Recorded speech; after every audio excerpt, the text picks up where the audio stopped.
ibadah Jumat Agung pada pagi hari ini. Shalom Bapak Ibu sekalian. Kita memuji Tuhan bahwa hari ini adalah hari yang bersejarah bagi kita. Hari yang istimewa, hari yang agung, di mana Kristus adalah Allah yang sejati, turun menjadi manusia, dan menyerahkan hidupnya untuk menjadi tebusan bagi kita karena ketaatannya kepada Bapa dan juga karena cinta kasihnya kepada kita manusia. Dia mau menanggung segala penderitaan dan dia rela menanggungnya karena dia sangat mencintai kita. Mari kita tenangkan hati dan pikiran kita. Kita siapkan hati kita untuk boleh merayakan keagungan Tuhan, pengorbanan Kristus di atas kayu salib. Mari kita tenangkan hati kita. Kita berbicara kepada Tuhan, bersyukur kepada Tuhan.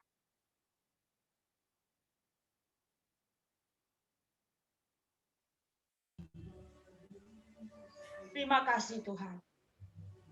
Kami mau menyerahkan seluruh hidup kami kepada Tuhan. Kami mau membawa tubuh, roh, jiwa kami untuk menyembah Tuhan, untuk bersyukur kepada Tuhan. Dengan sikap berdiri, kita naikkan pujian, berserah kepada Yesus, tubuh, roh, dan jiwaku. Tubuh, roh, dan jiwaku.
Amin.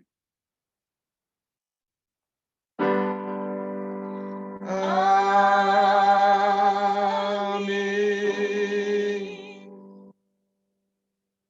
Firman Tuhan dari Lukas 22 ayat yang ke-44. Ia sangat ketakutan dan makin bersungguh-sungguh berdoa. Peluhnya menjadi seperti titik-titik darah yang bertetesan ke tanah. Bersama-sama dengan seluruh orang percaya di segala abad, kita mengucapkan pengakuan iman kita dengan berkata demikian. Aku percaya kepada Allah, Bapa yang Maha Kuasa, Khalik langit dan bumi, dan kepada Yesus Kristus, anaknya yang tunggal Tuhan kita, yang dikandung daripada Roh Kudus, lahir dari anak darah Maria, yang menderita di bawah pemerintahan Pontius Pilatus, disalibkan, mati dan dikuburkan, turun ke dalam kerajaan maut. Pada hari yang ketiga, bangkit pula dari antara orang mati, naik ke sorga, duduk di sebelah kanan Allah, Bapa yang Maha Kuasa, dan akan datang dari sana untuk menghakimi orang yang hidup dan yang mati. Aku percaya kepada Roh Kudus, gereja yang kudus dan am, persekutuan orang kudus, pengampunan dosa, kebangkitan daging, dan hidup yang kekal. Amin. Jemaat disilahkan. Akan mendengarkan warta jemaat dan doa syafaat. Baik, sebelum kita masuk dalam ucapan syukur dan doa kita, sebagai informasi ke kita bahwa hari ini kita ibadah dalam keadaan Zoom, dan hari Minggu, hari Paskah, kita masih tetap ibadah secara Zoom. Dan nanti baru berikutnya, ibadah berikut kita akan pakai tab, yaitu YouTube. Demikian informasi sama kita. Baik, mari kita siapkan hati kita. Mari kita pandang kepada Juru Selamat kita yang hari ini kita sedang merayakan pengorbanannya untuk kita semua. Mari kita siapkan hati kita. Ya Tuhan, Allah kami, pada pagi hari ini Tuhan, kami sangat memiliki suatu hak istimewa dan waktu yang sangat istimewa. Kami bersyukur Tuhan karena Engkau telah memberikan terbaik bagi kami. Yang tadinya kami yang dihukum oleh karena dosa-dosa kami. Tapi oleh karena darah Yesus Kristus, oleh karena bilur-bilur Kristus, oleh karena belas kasih Allah kepada kami yang hidup dalam dunia ini. Tadi berdosa, tapi Engkau telah basuh kami dengan kuasa darah-Mu. Itulah kami syukuri pada pagi hari Tuhan, di dalam ibadah perayaan Jumat Agung Tuhan. Terima kasih Tuhan untuk kebaikan-Mu bagi kami Tuhan. Kalau kami masih bisa hidup sampai saat ini, kalau kami bisa menyembah Engkau, kami bisa membuka jiwa dan roh kami menyembah Engkau Tuhan pada pagi hari ini, itu semua hanya oleh anugerah-Mu Tuhan. Ebenezer, Allah telah menyertai kami sampai hari ini, dan besar setiamu Tuhan kekal selama-lamanya. Ya Tuhan, Allah kami akan berdoa untuk kami semua jemaat-Mu yang saat sekarang sedang duduk di bawah kaki Tuhan. Kami berdoa supaya Tuhan tambahkan hikmat dan cinta kasih kami kepada Tuhan. Karena begitu besar kasih karunia bagi kami Tuhan. Dan oleh sebab itu Tuhan, kalau dibandingkan dengan karunia bagi kami, tidak ada apa-apanya kami Tuhan. Itu justru membuat kami semakin cinta karena Engkau Tuhan.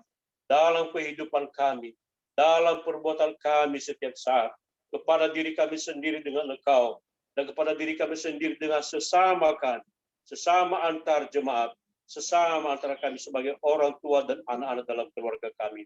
Tambah-tambahkan hikmat bagi kami Tuhan. Sehingga apapun yang kami kerjakan Tuhan, hanya untuk memuliakan nama Tuhan, dan memberkati banyak orang di sekitar kami, di mana kami berada, mulai di rumah tangga kami, mulai dalam keluarga kami, dan kemanapun kami pergi. Nama Tuhan Yesus terpatri dalam kehidupan kami.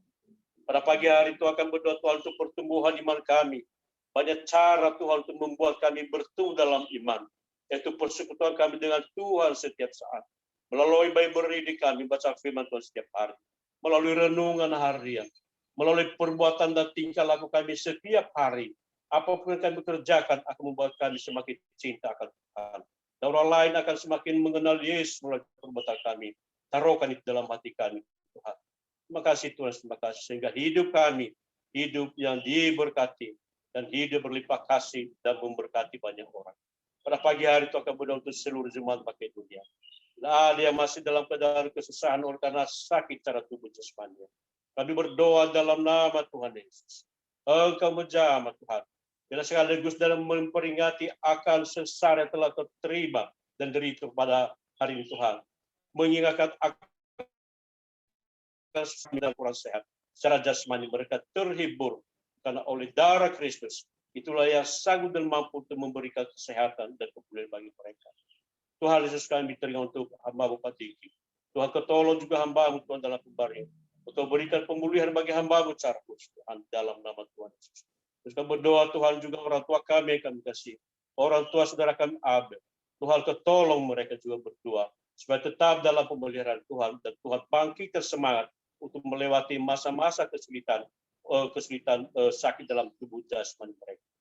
Tuhan Yesus bilang firman Allah berlaku mereka. Memberkati mereka. Pada pagi hari kami berdoa untuk semua keluarga kami Tuhan. Keluarga jemaat Tuhan. Terlebih-lebih anak-anak kami dalam studi mereka. Tuhan kau berkati Tuhan. Walaupun dalam masa-masa pandemi ini Tuhan, banyak hal yang harus mereka tempuh yang mungkin sulit bagi kami. Tapi kami percaya, anak-anak-Mu Tuhan, anak-anak jemaat Makedonia, di dalam pemeliharaan Tuhan, tidak akan terhambat studi mereka Tuhan, apapun kondisi yang kami hadapi. Ya Tuhan Allah kami kudus setiap jemaat juga Tuhan, dalam pekerjaan, dalam pelayanan, usaha, walaupun dalam kesulitan perekonomian saat ini, kami memandang kepada Tuhan, bahwa Tuhan selalu cukupkan bagi kami. Ya Tuhan Allah kami, kepada saudara kami, pelayanan di ladang Tuhan, baik di dalam maupun di luar negeri, Tuhan kau juga mengenal dan mengerti apa kebutuhan mereka. Seperti itu akan berdoa untuk kesehatan mereka, berdoa supaya sukacita Kau melingkupi mereka, sehingga Allah pun datang dalam pelayanan mereka, tetap berjalan dengan Tuhan Yesus Kristus. Kami berdoa Tuhan pada hari ini juga untuk pengurus pelayanan Makedonia, mulai dari pendeta jemaat, baik juga para majelis misi.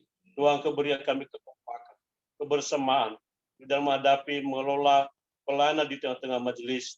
Tuhan kau tolong kami Tuhan supaya tambah-tambah kreativitas bagi kami Tuhan, untuk bisa memanage pelayanan di jemaat Makedonia dengan baik. Semakin hari semakin bertumbuh dan berkembang oleh karena jemaat Tuhan bagi kami. Akhirnya Tuhan akan berdoa Tuhan untuk bangsa dan negara kami, dari pusat sampai daerah-daerah. Kemudian Tuhan kau berkati Allah raja kami. Doa Tuhan untuk seluruh pemerintahan kami, Presiden kami, Wakil Presiden seluruh Kementerian Republik Indonesia, lembaga-lembaga tinggi negeri, para tua-tua di negeri.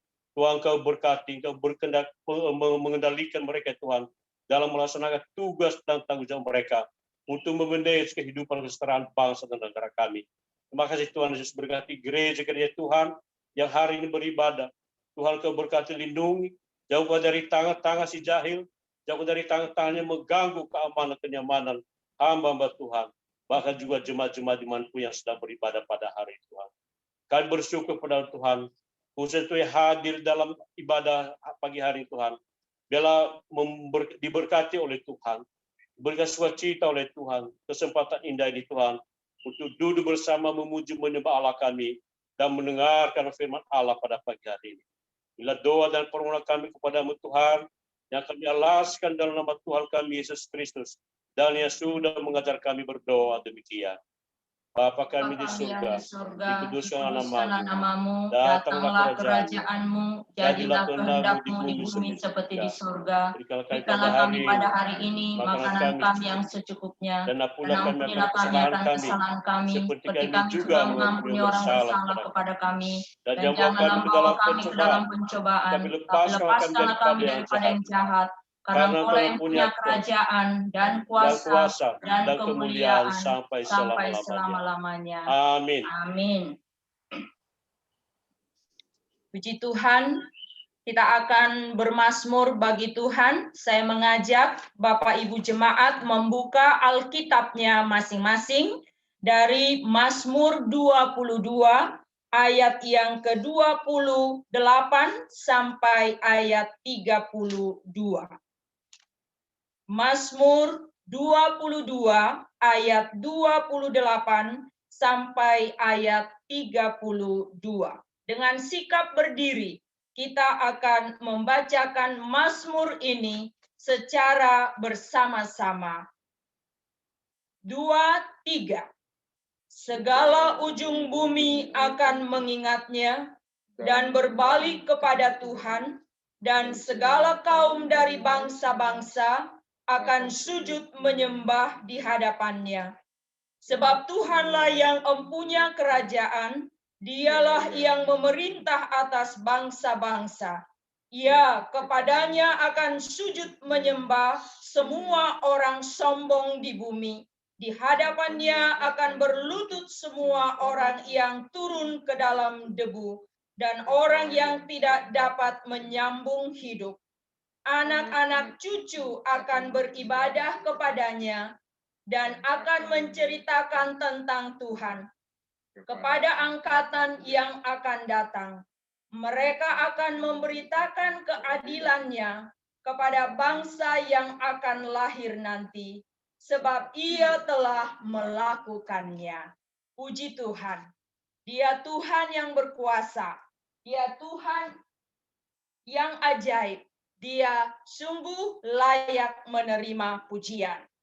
Kita tahu bahwa hari ini, hari yang bersejarah, hari yang istimewa, hari yang agung, di mana Kristus yang adalah Allah sejati, turun ke dunia menjadi manusia. Dia menderita, dia dihina, dia menanggung kutuk yang seharusnya kita tanggung. Di kayu salib dia mengalirkan darah. Dia menyerahkan nyawanya karena ketaatan kepada Bapanya dan juga karena cinta kasihnya bagi kita. Dia telah menyelesaikan segala kutuk dosa dan kelemahan kita. Dan oleh bilur-bilurnya kita disembuhkan. Kita mau mengikut dia dengan setia dalam hidup kita, memikul salib kita sendiri, dan kita terus memandang kepada Kristus. Kita naikkan pujian, inginkah kau ikut Yesus?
bait yang ketiga. Apapun kesusahanmu, jangan lemah. Tuhan Yesus besertamu, ikut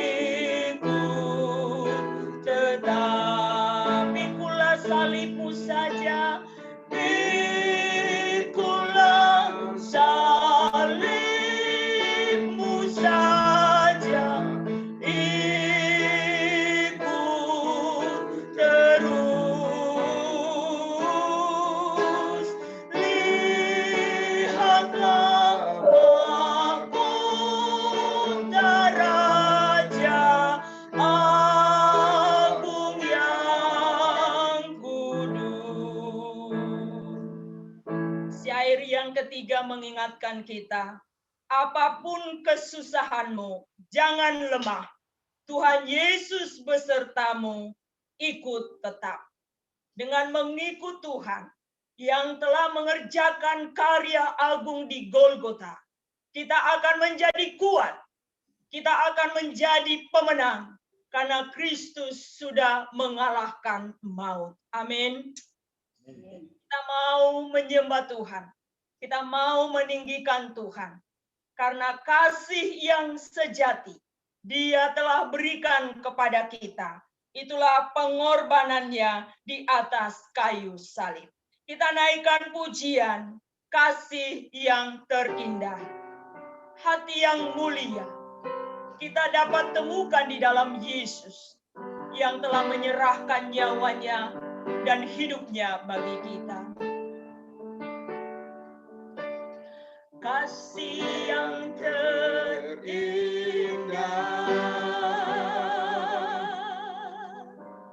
hati yang mulia,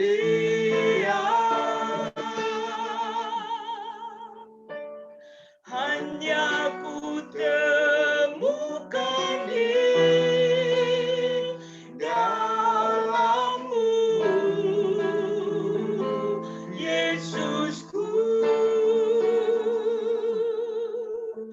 Pujian dari hatiku,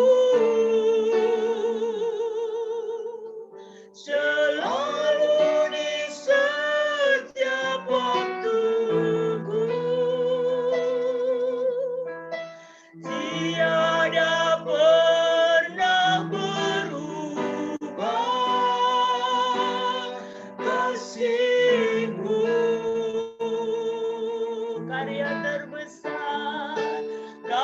Karya terbesar dalam hidupku, pengorbanan-Mu yang selamatkanku.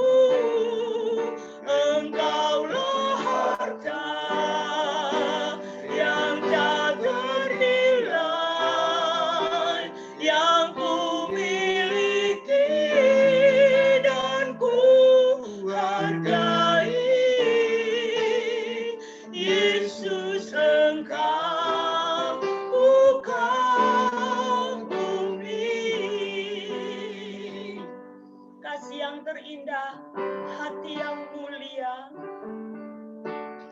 kasih yang terindah,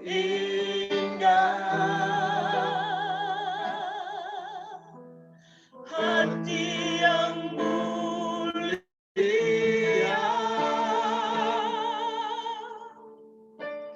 hanya ku temukan di dalam-Mu, Yesusku. Puji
saudara. Mari kita bersyukur kepada Tuhan. Dari lubuk hati yang terdalam kita ucapkan syukur kepada Tuhan.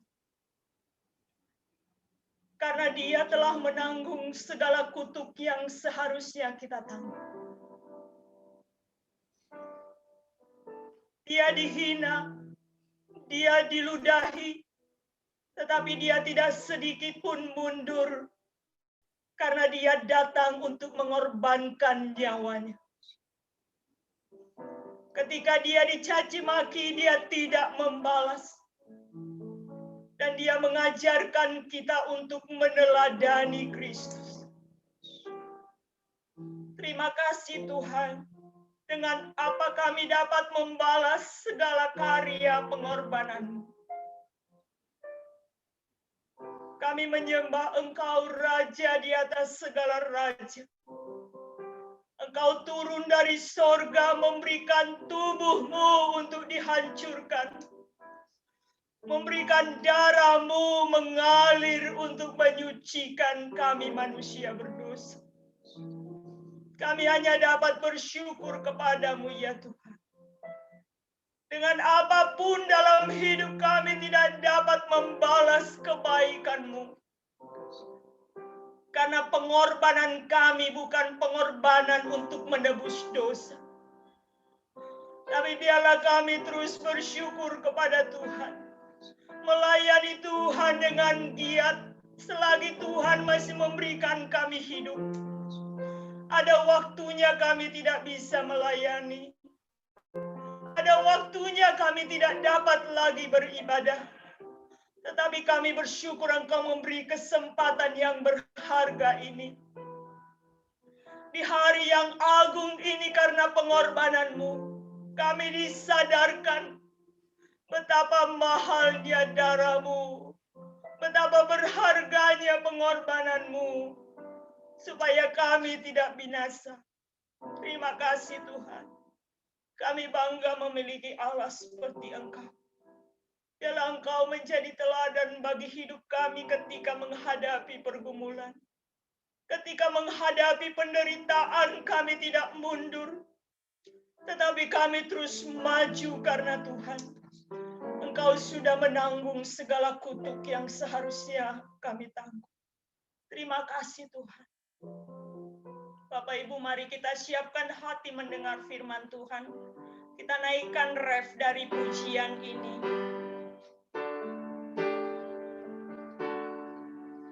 Karya terbesar dalam hidupku, pengorbanan-Mu yang selamatkanku. Engkaulah harta yang tak ternilai, yang ku miliki.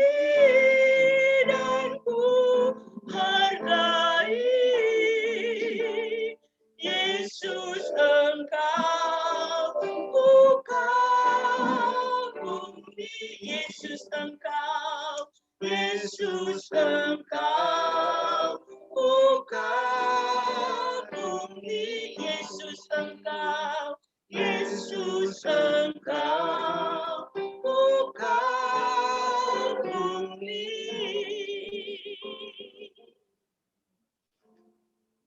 Mari kita berdoa.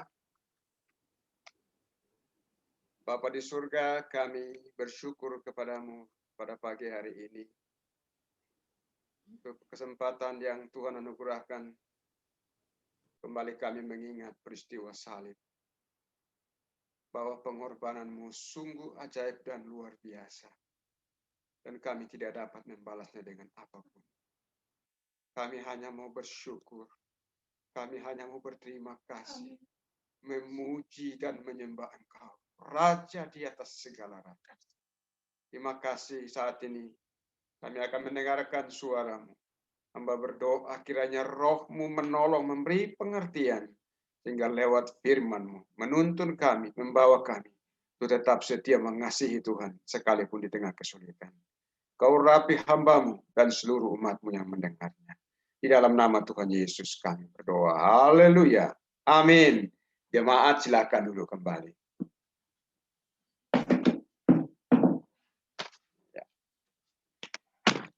Shalom seluruh jemaat. Kita terima kasih kepada Tuhan pada pagi hari ini.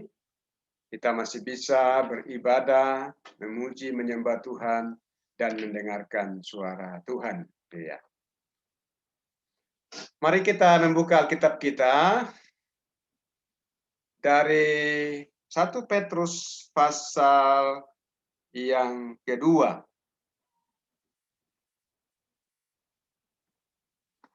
1 Petrus pasal 2 ayat 18 sampai ayat yang ke-25. Kalau sudah menemukannya, kita akan baca bersama-sama. Bapak Ibu memperhatikan di Alkitabnya, dan saya akan membacakan dari sini. 1 Petrus pasal 2 ayat 18 sampai ayat yang ke-25. Firman Tuhan demikian. Penderitaan Kristus sebagai teladan. Hai kamu hamba-hamba, tunduklah dengan penuh ketakutan kepada Tuanmu, bukan saja kepada yang baik dan peramah, tetapi juga kepada yang bengis. Sebab adalah kasih karunia jika seorang karena sadar akan kehendak Allah, menanggung penderitaan yang tidak harus ia tanggung. Sebab dapatkah disebut pujian jika kamu menderita pukulan karena kamu berbuat dosa? Tetapi jika kamu berbuat baik dan karena itu kamu harus menderita, maka itu adalah kasih karunia pada Allah. Ayat 21. Sebab untuk itulah kamu dipanggil, karena Kristus pun telah menderita untuk kamu dan telah meninggalkan teladan bagimu, supaya kamu mengikuti jejaknya. Ia tidak berbuat dosa dan tipu tidak ada dalam mulutnya. Ketika ia dicaci maki, ia tidak membalas dengan mencaci maki. Ketika ia menderita, ia tidak mengancam, tetapi ia menyerahkannya kepada Dia yang menghakimi dengan adil. Ia sendiri telah memikul dosa kita di dalam tubuhnya di kayu salib, supaya kita yang telah mati terhadap dosa, hidup untuk kebenaran. Oleh bilur-bilurnya kamu telah sembuh. Sebab dahulu kamu sesat seperti domba, tetapi sekarang kamu telah kembali kepada gembala dan pemelihara jiwa. Sampai sedemikian jauh pembacaan firman Tuhan. Berbahagialah kita yang mendengar dan melakukannya dalam hidupnya tiap-tiap hari. Jemaat yang kekasih dalam Tuhan Yesus Kristus, tema kita hari ini, saya mengajak kita belajar dengan tema penderitaan Kristus sebagai teladan. Kalau kita perhatikan surat Petrus, ini menjelaskan status para pendatang atau perantau di Asia Kecil pada waktu itu. Mereka sebagai anak Tuhan, namun di tengah-tengah kehidupan mereka mengalami penderitaan dan pergumulan. Mereka adalah bangsa yang terpilih, imamat yang rajani, bangsa yang kudus. Dapat kita lihat 1 Petrus 2 ayat yang ke-9. Saudara yang kekasih dalam Tuhan Yesus Kristus, sebagai orang-orang pilihan, sebagai orang yang telah dikuduskan oleh Tuhan.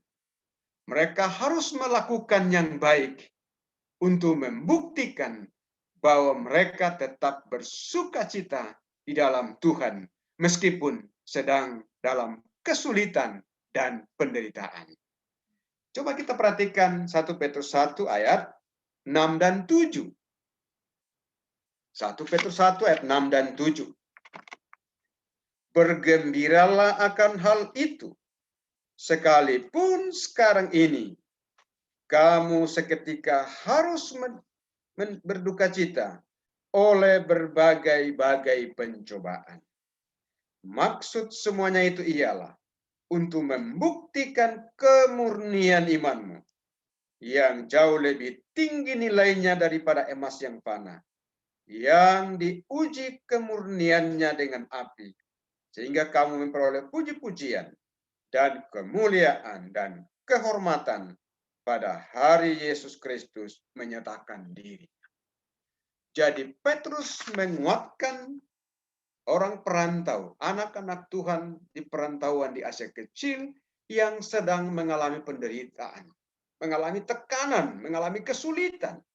Maka di dalam pasal 2, di ayat yang ke-18, kembali ditegaskan di situ. Hai kamu, hamba-hamba. Ini disampaikan kepada anak-anak Tuhan. Tunduklah dengan penuh ketakutan kepada Tuhanmu, bukan saja kepada yang baik dan peramah, tetapi juga kepada yang bengis.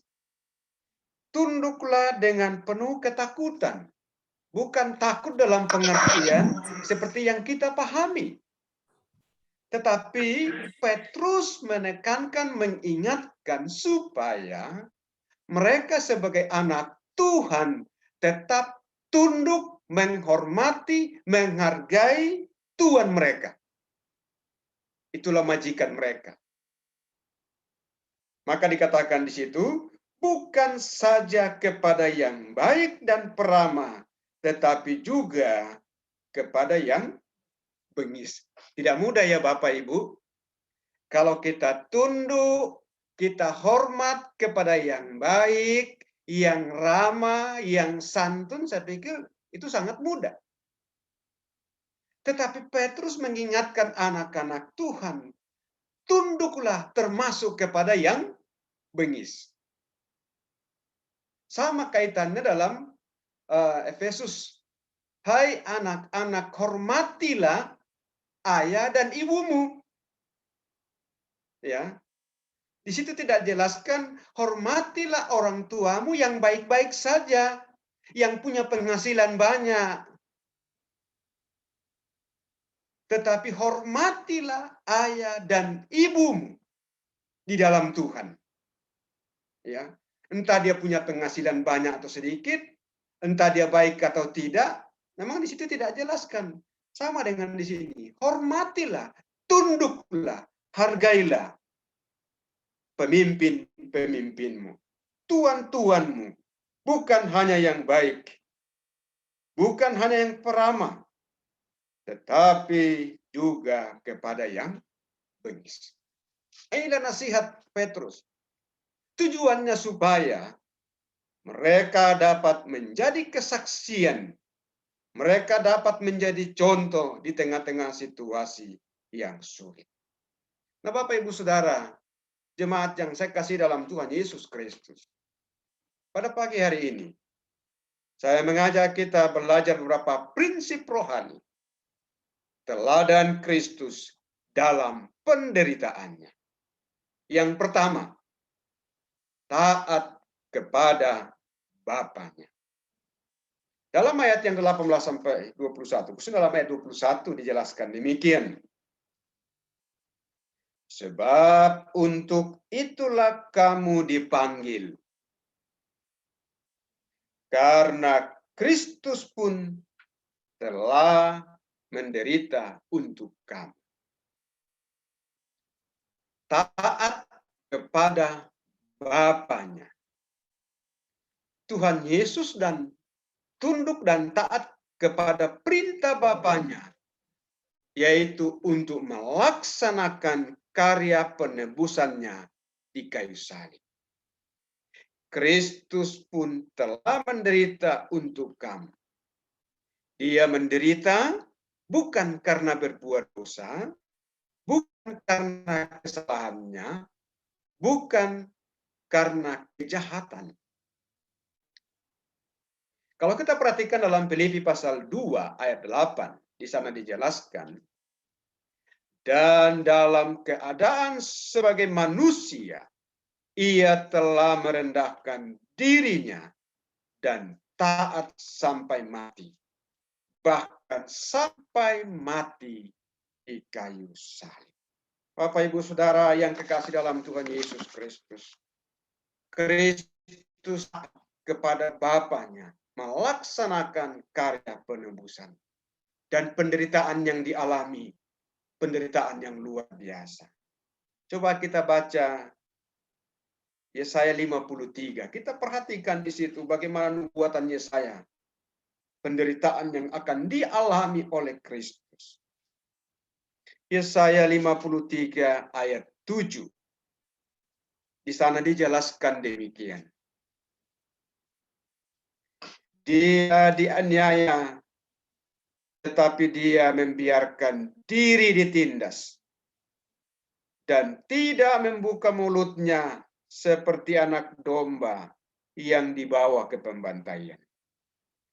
Seperti induk domba yang keluh di depan orang-orang yang menggunting bulunya, ia tidak membuka mulut. Bapak, Ibu, Saudara, dalam Tuhan Yesus Kristus, kalau kita mengerti, memahami betapa beratnya penderitaan Kristus karena cinta kasih-Nya kepada kita, maka hal itu mendorong kita untuk semakin serius dan semakin sungguh-sungguh mengasihinya. Karena apapun yang kita buat tidak akan pernah sebanding dengan pengorbanan. Dia dibawa ke pembantaian, dia dipukuli, dia diancam, tetapi dia tidak membuka mulut. Apakah dia tidak mampu membalasnya? Apakah karena dia tidak mampu lolos dari penderitaan itu? Tidak. Memang orang-orang yang tidak beriman berkata, coba perhatikan, dia tidak berdaya, tidak berkuasa. Kalau kita perhatikan Yohanes 10 ayat 17-18, di sana dijelaskan demikian. Bapa mengasihi aku, oleh karena aku memberikan nyawaku untuk menerimanya kembali. Tidak seorang pun mengambilnya daripadaku, melainkan aku memberikannya menurut kehendakku sendiri. Aku berkuasa mengambilnya kembali. Inilah tugas yang terima dari Bapa. Jadi Yesus memberikan nyawanya, memberikan dirinya untuk membuktikan ketaatan kepada Bapaknya. Bapak, Ibu, Saudara, tatkala kita merenungkan bagian ini, pengorbanannya sungguh luar biasa. Dalam nas pembimbing kita tadi, Lukas 22, dia berdoa di Taman Getsemani. Keringatnya seperti titik-titik darah yang jatuh ke tanah. Dia tahu betapa beratnya penderitaan itu. Tetapi dia belajar mentaati Bapaknya. Dan dia sendiri memberikan diri untuk menjadi tebusan bagi banyak. Dia turun di sorga, datang ke dalam dunia. Dia meninggalkan sorga 33,5 tahun dia berada di dunia. Karena ketaatan kepada Bapaknya. Maka hal ini penting Bapak Ibu. Bagaimana kita belajar taat. Bagaimana kita mengikuti teladan Kristus. Kita seringkali bangun dari tidur susah ya. Maka Tuhan Yesus berkata kepada murid-muridnya dalam Matius 26, tidakkah kamu sanggup berjaga-jaga 1 jam? 1 jam saja. Itu pun kadang sulit. Kita meninggalkan sesuatu sejenak, kita merasa sudah rugi. Yesus turun dari sorga, meninggalkan sorga 3,5 tahun. Demi cintanya kepada kita, 33,5 tahun ya. Tapi kita kadang sebentar susah. Dia lakukan karena ketaatannya dan cinta kasihnya kepada saudara dan saya. Oh, luar biasa. Ketika saya merenungkan ini Bapak Ibu Saudara, saya hanya menangis, Tuhan terima kasih. Aku tidak bisa melakukannya. Tetapi apa yang bisa saya buat, saya lakukan sebagai tanda dan bukti cinta kasihku kepadanya. Taat kepada Bapaknya. Aku memberikannya menurut kehendakku. Aku berkuasa memberikannya dan berkuasa mengambilnya. Inilah tugas yang kuterima dari Bapa. Mari kita juga belajar Bapak Ibu sekalian. Taat kepada Bapa kita di dalam kehidupan tiap-tiap hari. Yang kedua, teladan yang kedua. Ayat 22 sampai 23. Tidak membalas. Ayat 22. Ia tidak berbuat dosa dan tipu tidak ada dalam mulutnya. Ketika ia dicaci maki, ia tidak membalas dengan mencaci maki. Ketika ia menderita, ia tidak mengancam, tetapi ia menyerahkannya kepada Dia yang menghakimi dengan adil. Dia tidak membalas. Membalas dalam bahasa ini dipakai kata antiloidoreo dari kata antilogia. Membalas dengan mencaci maki. Membalas dengan perbantahan. Membalas dengan pemberontakan. Nah, Yesus yang tidak berdosa, ketika dicaci maki, ia tidak membalasnya. Ketika dia berada di atas kayu salib, banyak orang mengolok-olok dia. Pemimpin-pemimpin mengejek dia. Prajurit-prajurit mengejek dia, mengolok dia. Yang lebih parah lagi, salah seorang penjahat yang ikut mengejek dia. Kalau engkau Tuhan, selamatkanlah dirimu, baru selamatkan kami. Mungkin kalau kita pakai bahasa sehari-hari begini, sok-sokan kau mau selamatkan orang, dirimu tak bisa kau selamatkan. Kira-kira begitu ya. Dia tidak membuka mulut. Dia tidak membalasnya. Dia diam. Apakah karena dia tidak bisa buat apa-apa? Tentu tidak demikian. Dan kalau kita perhatikan teks ini, bukan berarti kita juga harus, ya pokoknya terima aja deh. Tapi ini juga berbicara tentang eskatologi. Maka dijelaskan di ayat terakhir, kalimat ayat 23. Tetapi ia yang menyerahkannya kepada Dia, yang menghakimi dengan adil. Pada waktunya, Allah akan menghakimi dengan adil. Karena itu Bapak Ibu Saudara, kita belajar teladan ini, bagaimana Kristus tidak membalas. Tuhan Yesus tidak langsung membalasnya. Ia berbicara bahwa Dia yang akan datang itu akan menghakiminya dengan adil. Pada waktunya, orang yang berbuat jahat, yang tidak bertobat, akan dihakimi dengan adil. Memang ini tidak mudah. Ya. Bahkan seolah-olah ya udahlah. Bagaimana kita disuruh memperjuangkan keadilan? Tetapi di sini kok Yesus diam saja. Apakah kita diam saja ketika diperlakukan tidak adil? Kembali kita melihat di sini bahwa Yesus menyerahkan sepenuhnya kepada Bapanya, bahwa pada waktunya penghakiman itu akan terjadi. Seperti khotbah minggu lalu, Ibu Sanur katakan, yang paling berbahaya dalam hidup kita ketika kita tidak setia tapi terus merasa aman. Ya. Lalu kita tidak merasa bersalah. Atau buktinya saya tidak setia, saya sukses, saya baik, saya cukup, saya tidak percaya kepada Tuhan baik, dan saya lakukan yang baik. Tuhan biarkan.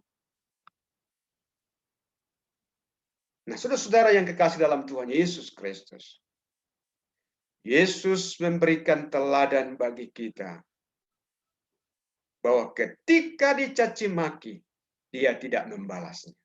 Coba kalau kita dicaci maki gimana? Ya, rasanya ingin membalas ya. Pembalasan lebih kejam dari perbuatan. Jangankan dicaci maki ya. Tersinggung sedikit aja sudah rasanya mau makan orang ya, apalagi dicaci maki. Maka Yesus memberikan. Coba kalau dia langsung balas. Ya. Nanti kalau kita baca selanjutnya, nanti pada waktu dia bangkit, ketemu orang-orang yang menghakimi dia. Apakah dia datang? Kau dulu mengancam aku ya. Sekarang dapat giliran. Tidak. Yesus diam dan tidak membalas. Sebagaimana di dalam Roma pasal yang ke-12. Pembalasan itu adalah hak Tuhan. Jika seterumu lapar, berilah dia makan. Jika haus, beri dia minum. Demikian juga kalimat pertama. Perkataan yang pertama ketika Yesus berada di atas kayu salib. Dia katakan, ya Bapa, ampunilah mereka, sebab mereka tidak tahu apa yang diperbuat. Sehingga banyak orang mengatakan bahwa yang tersalib itu bukan Yesus, Barabas. Tetapi apakah orang berdosa dapat berkata seperti ini? Ampunilah mereka. Kecenderungan kita sebagai manusia berdosa ketika diperlakukan tidak adil, rasanya ingin membalas. Mungkin kita tidak balas pun, tapi ketika musuh kita mengalami kesulitan, rasain lu. Ya. Baru tahu ya, apa lu. Tetapi Yesus tidak. Ya Bapa, ampunilah mereka, sebab mereka tidak tahu yang diperbuat.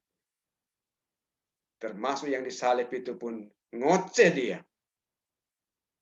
Yesus tidak membalas. Tetapi salah seorang menegur temannya, kita selayaknya disalib.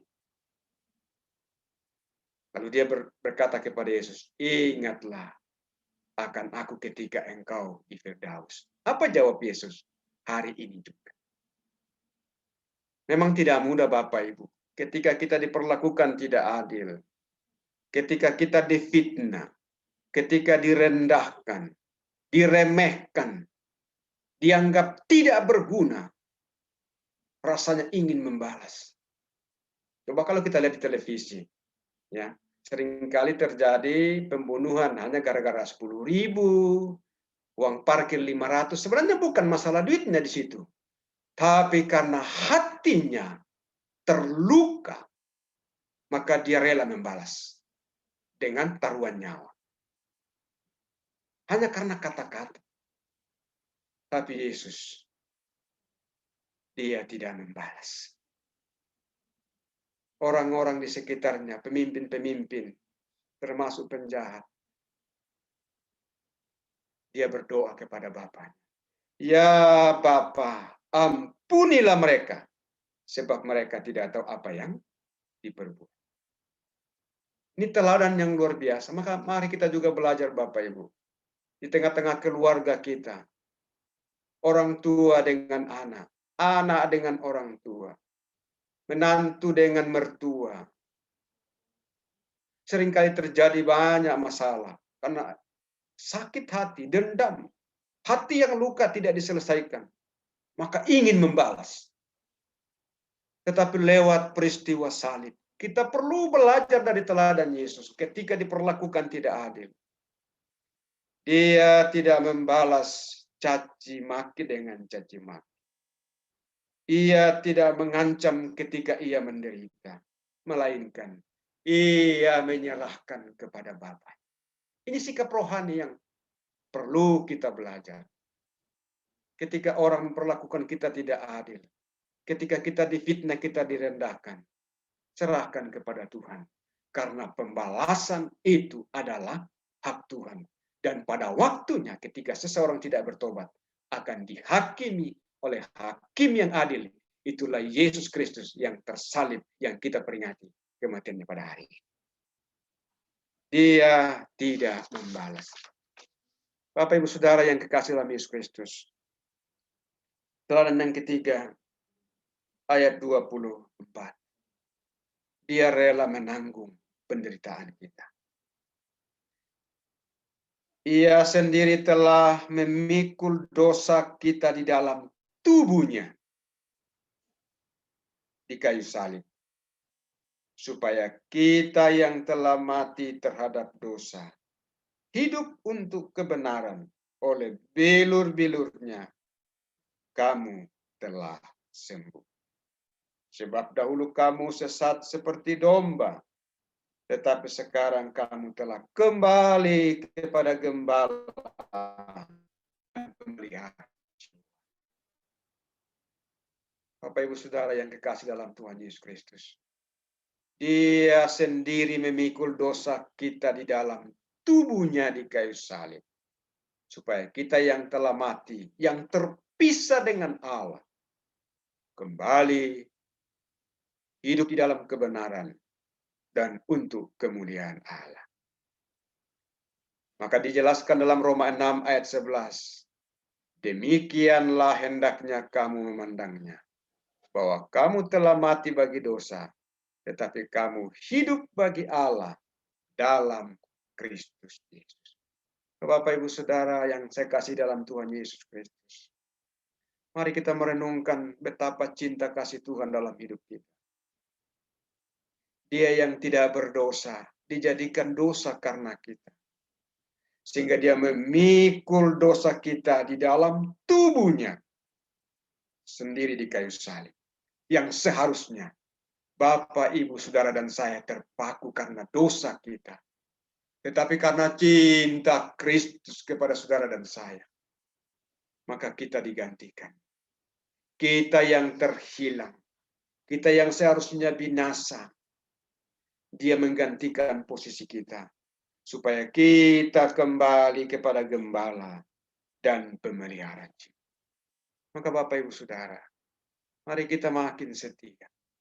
Sekalipun kita harus beribadah di rumah dengan kondisi yang belum pernah terjadi sebelumnya. Biarlah hal itu membawa kita semakin hari, semakin hidup menghormati Tuhan, memuliakan Tuhan, menghargai dan mencintai Tuhan. Karena kepada orang itulah Tuhan akan memberkati. Baik pada masa kini dan juga masa yang akan datang. Bapak Ibu Saudara sekalian yang Tuhan Yesus kasihi. Tuhan Yesus telah memberikan teladan bagi kita dalam menghadapi penderitaan sebagai pengikut Kristus. Oleh karena itu, marilah kita taat kepada Bapa kita di sorga. Yang kedua, serahkanlah segala persoalanmu dalam menghadapi penderitaan.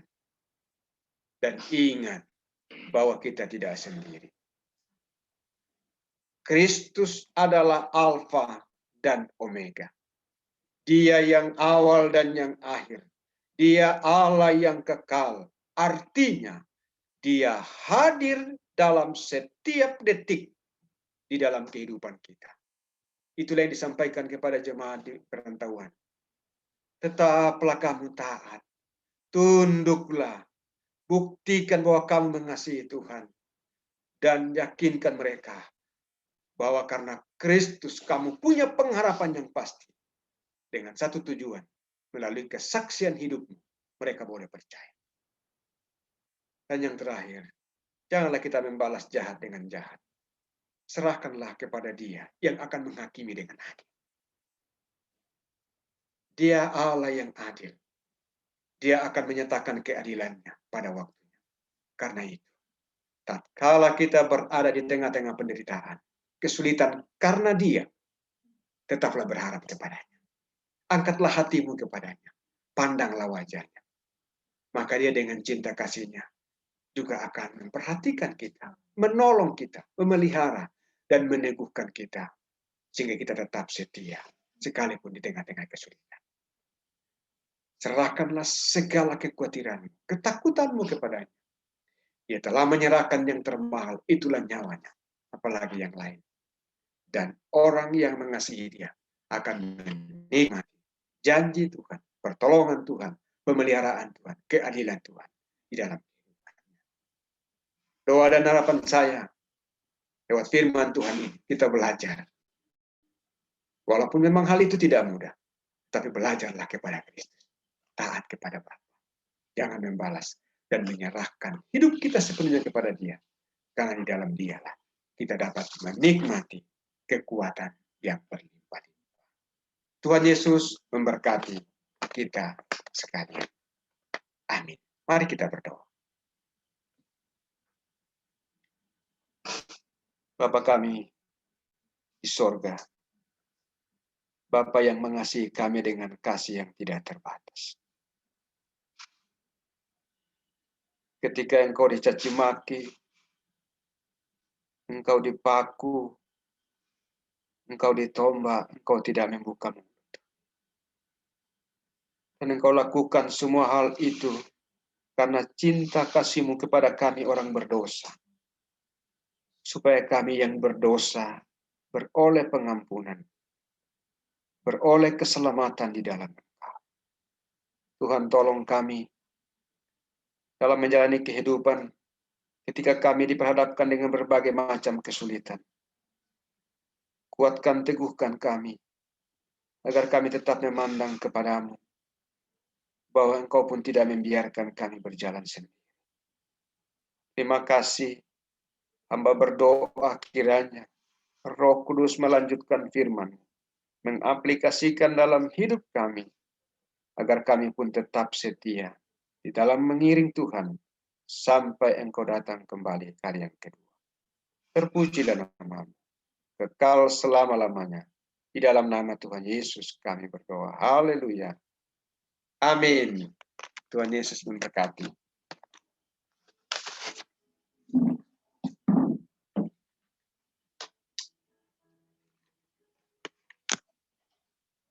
Puji Tuhan untuk kebenaran firman Tuhan yang telah memberkati kita di hari yang spesial ini. Jemaat yang Tuhan kasihi, kita dapat mengucap syukur kepada Tuhan melalui persembahan kita. Ada persembahan persepuluhan, persembahan misi, persembahan pembangunan, dan juga persembahan untuk operasional pelayanan kita. Dengan cara itu kita dapat memuliakan Tuhan melalui materi yang ada pada kita. Bapak Ibu boleh mentransfer ke rekening gereja yang ada di layar. Bapak Ibu boleh mengirimkannya dengan sukacita. Mari kita berdoa. Bapa di surga, kami bersyukur kepadamu karena Engkau memberikan kami arti kehidupan yang sesungguhnya. Engkau menebus kami dari dosa dan membawa kami hidup ke dalam kebenaran. Terima kasih untuk teladan Tuhan Yesus yang kami pelajari pada hari ini, yang sering kami hadapi dalam kehidupan tiap-tiap hari. Baik ketika kami berada di dalam keluarga, di lingkungan pekerjaan maupun masyarakat, Tuhan mengajarkan kami untuk tetap meneladani Kristus, baik dalam ketaatan baik dalam hal tidak mau membalas. Dan kami bersyukur kekuatan dari Tuhan Engkau anugerahkan bagi kami untuk senantiasa menaati dan meneladani Engkau. Berkati semua persembahan yang ada pada kami, biarlah kami persembahkan dengan sukacita kepada Tuhan untuk mendukung pekerjaan Tuhan sebagai tanda bahwa kami telah mengalami penebusan oleh darah Yesus dan kami belajar bersyukur dan memuliakan Tuhan melalui materi yang Tuhan berikan kepada kami. Terpujilah namamu Bapa, dalam nama Tuhan Yesus kami mengucap syukur. Amin. Jemaat yang Tuhan Yesus kasihi, marilah kita kembali ke dalam kehidupan kita tiap-tiap hari dengan tetap memandang kepada karya penebusan yang telah dikerjakan oleh Tuhan Yesus 2000 tahun yang lalu, namun terus berlangsung untuk mengingatkan kita, meneguhkan kita, dan menguatkan kita untuk tetap menjadi saksi Tuhan yang benar. Dengan sikap berdiri, kita naikkan pujian pada satu bukit jauh dari sini. Lihat salib Tuhan berdiri.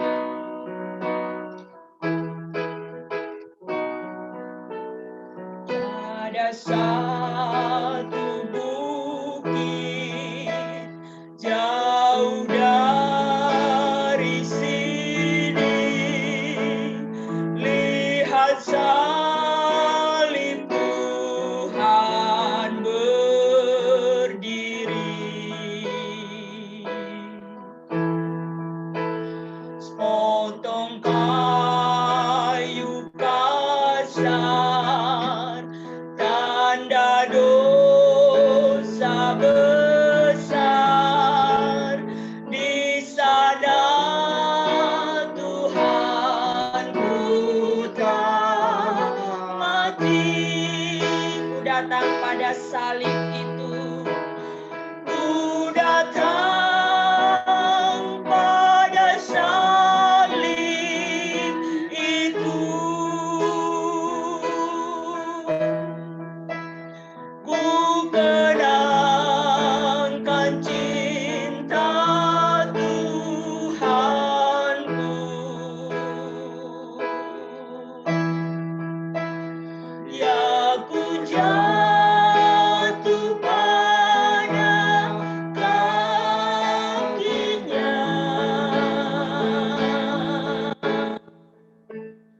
Sana ku dapat ampun dosa.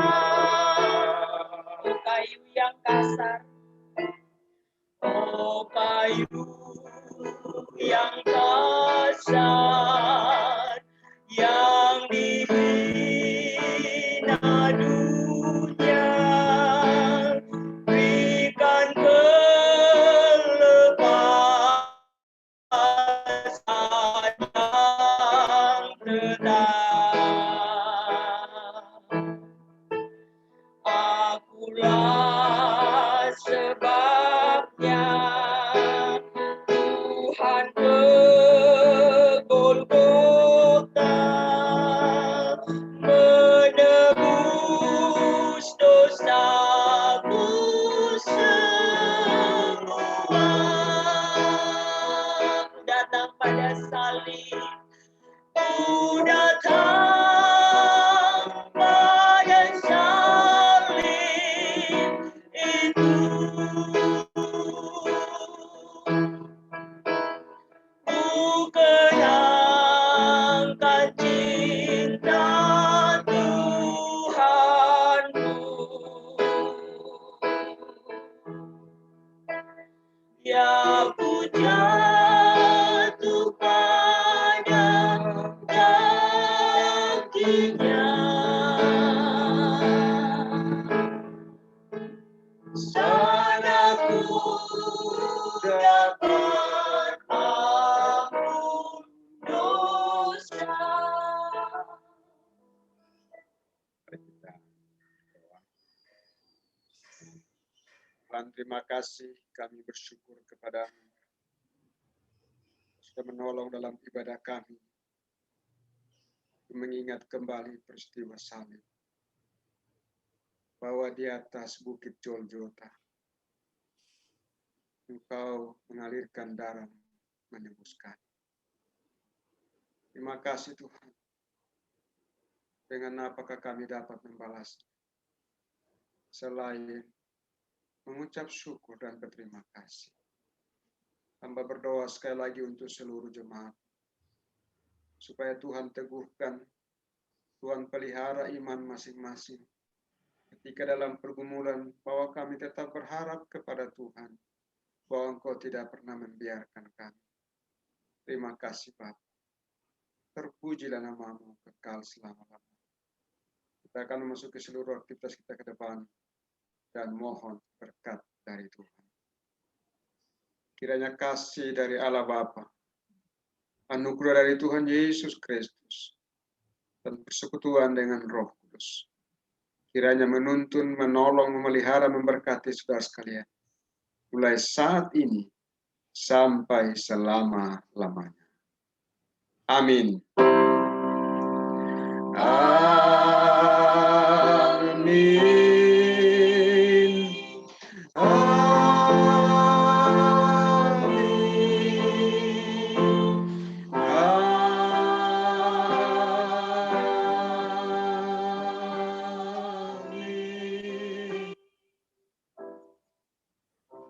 Mari kita saat teduh, kita bersyukur kepada Tuhan.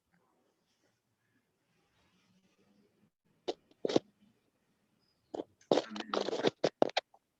Ya, selamat Jumat Agung. Tuhan Yesus Selamat Jumat memberkati Agung. seluruh jemaat. Tetap semangat, tetap setia. Betul, Tin. Selamat Jumat Agung, Pak Gembala. Ya. Selamat Jumat Bu Agung. Sanur. Selamat berkati semua. Opung.